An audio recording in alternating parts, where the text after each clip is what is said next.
સ્મિતા, લોકરની ચાવી ક્યાં છે? કડક શબ્દમાં ભાવેશ બોલ્યો. સ્મિતા બોલી, કેમ આજે લોકરની ચાવીની તમને જરૂર પડી? એ તારો વિષય નથી. ચાવી ક્યાં છે? કેમ આજે સવારે અચાનક આવું ખરાબ વર્તન વ્યવહાર કરવાનું કારણ? એ તું સારી રીતે જાણે જ છે સ્મિતા. હું ઘરની નાની બાબતમાં માથું મારતો નથી, પણ જે સૂચના મેં આપી હોય એનું ઉલ્લંઘન હું ચલાવી લેતો નથી. તે તું જાણે જ છે. છતાં પણ તેમાં શું મોટું આપ તૂટી પડ્યું કે તમે તમારી પત્ની સાથે આવું વર્તન કરો છો? સ્મિતા બોલી. સ્મિતા, કોઈ વ્યક્તિ વિશેનો ઇતિહાસ ખબર ન હોય તો અયોગ્ય પગલાં ન લેવા જોઈએ. તું શું જાણે છે મારી મા વિશે?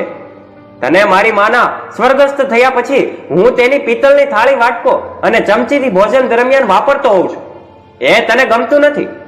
તું ક્યારની મને આ થાળી વાટકો ચમચી બ્રાહ્મણ અથવા ભંગારમાં આપવાની જીદ પકડતી હતી. તારા સ્વભાવ અને નજર પ્રમાણે મારી માની થાળી એઠી ગોબાવાળી એમ કહેવાય કે એ થાળી વાટકી કે ચમચી જ માત્ર હતા. આ બાબતે મેં તને ચેતવણી આપી હતી. તારે જે કરવું હોય તે કરજે, પણ આ થાળી વાટકો કે ચમચી માટે કોઈ નિર્ણય લેતી નહીં. છતાં પણ તે થાળી વાટકો અને ચમચી ભંગારવાળાને વેચી નાખ્યા. તને મારી માની જૂની એ ગોબાવાળી થાળી પસંદ ન હોય તો તેના પહેરેલા જૂના ઘરેણા ઉપર પણ તારો અધિકાર નથી. ચાવી આપ. એ ઘરેણા હું કોઈ ગરીબ વ્યક્તિને આપી દઉં. સ્મિતા સામું જોઈ રહી. અંદરથી મારો પુત્ર શ્યામ આવ્યો અને પપ્પા આટલા બધા કદી ગુસ્સે નથી થતા કેમ આજે? મેં આંખમાં પાણી સાથે એને કીધું કે તારી દાદી અને મારી માની એક યાદ તારી માં એ ભંગારમાં વેચી નાખી. એ પણ મારી સ્પષ્ટ ના હોવા છતાં પણ પપ્પાએ થાળી. બેટા, એ થાળી વાટકા ચમચીનો ઇતિહાસ તારે જાણવો છે. આજે તું અને મમ્મી મારી સાથે આવો. આજે મારે ઓફિસે નથી જવું. હું શ્યામ અને સ્મિતાને લઈ અમારા ગામડા તરફ એ કારમાં આગળ વધ્યો. મેં ગામડાના મંદિર પાસે કાર ઊભી રાખી. અંદરથી અમે નીચે ઉતર્યા. ત્યાં પૂજારી પેલા પંડ્યા દાદા દોડતા દોડતા આવ્યા. અરે ભીખા, તું? મારી પત્ની અને મારો પુત્ર શ્યામ મારી સામે જોઈ રહ્યા.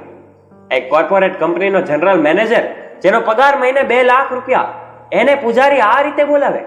એ તો સ્મિતા કે શ્યામને ખબર જ નહોતી. હું પૂજારીને પગે લાગ્યો. પૂજારી બોલ્યો, બહુ મોટો વ્યક્તિ થઈ ગયો છે બેટા. મેં કીધું, આ બધું આ પ્રભુ અને મારી માની કૃપા છે. અમે દર્શન કરવા મંદિરમાં ગયા. દર્શન કર્યા પછી પૂજારીએ કીધું, જમ્યા વગર જવાનું નથી હો. પૂજારી પંડ્યા દાદા એને પૂછ્યું, બા કેમ સાથે ન આવ્યા? મારી ભીની આંખ જોઈ પંડ્યા દાદા સમજી ગયા. એ બોલ્યા, બેટા, તારી માની અંદર ગજબનો આત્મવિશ્વાસ હતો. ભણી ભલે ઓછું હતી, પણ તારો ઉછેર વગર બાપે કર્યો છે.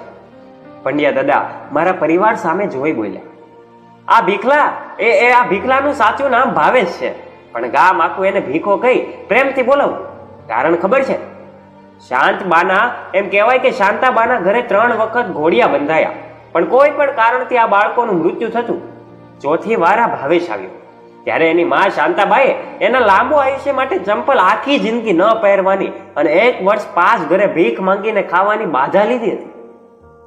સવારે માંગીને ખાય, ઘણી વખત પેટ પૂરતું પણ ન મળે. રાત્રે તો એક સમયે ખાધા વગર ખેંચી લેતા. 1 વર્ષ રોજ કોઈના ઘરે ભીખ માંગવા ઊભું સહેલું નથી. એ પણ ભીખાલાના એમ કહેવાય કે લાંબુ આયુષ્ય માટે.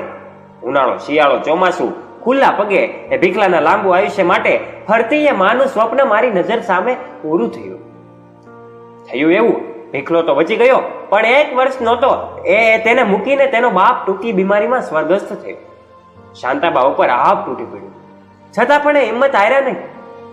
ગામના કામ કરે ત્યારે ભાવેશને અહીં મંદિરમાં વાંચવા માટે મૂકી જાય. ગામ આખાના કામ કરી અહીં આવે ત્યારે શાંતાબા થાકેલા હોય, પણ મનમાં દ્રઢ વિશ્વાસ, મારા ભાવેશને મોટો સાહેબ બનાવો છે. શાંતાબાને હું મારી બેન જ માનતો. મારી આંખોમાંથી અવિરત આંસુ વહી રહ્યા હતા. મારો પુત્ર પણ દાદીની વાતો સાંભળી રડી રહ્યો હતો. મારી પત્ની સ્મિતા હાથ જોડી બોલી, ભાવેશ, મને માફ કર. માને સમજવા માટે 10 અવતાર ઓછા પડે. એ પણ રડી પડી અને બોલી, ફક્ત સાંભળીને આટલું દુઃખ થાય એ જનેતાએ વેઠ્યું કેટલું હશે, ત્યારે કેવું દુઃખ થયું હશે. અને ભાવેશે ચેકબુક કાઢી. પંડ્યા દાદાએ કામ કરવાનું છે.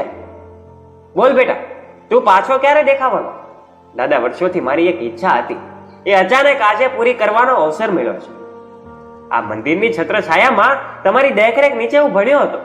આ 2 ચેક 1-1 લાખના છે, એક મંદિરનો અને બીજો તમારો. અરે બેટા, અરે દાદા, હવે અગત્યનું કામ. મારી માં જે 5 ઘરે માંગીને મારા માટે ખાતી, એ 5 ઘર મને તમે બતાવો. મારી સાથે કારમાં બેસી જાઓ. પંડ્યા દાદાએ એ 5 ઘર બતાવ્યા. એ દરેક વડીલોને પગે લાગી 1-1 લાખના ચેક એ દરેક વ્યક્તિને આપી એમનો દિલથી મેં આભાર માન્યો. રસ્તામાં પંડ્યા દાદા એમ કહેવાય કે બેટા, પંડ્યા દાદા કહે છે, બેટા, વાસ્તવમાં લોકો 12મું 13મું અસ્થિ વિસર્જનમાં મા બાપના મોક્ષ માટે કામ કરતા હોય છે, પણ તે તારી માને આજે ઋણ મુક્ત કરી છે. તેનો મોક્ષ નક્કી ધન્ય છે. ધન્ય છે બેટા, તારા જેવા સંતાન દરેકના ઘરે થજો. મંદિરે પંડ્યા દાદાને ઉતારી અમે પાછા ઘર તરફ રવાના થયા.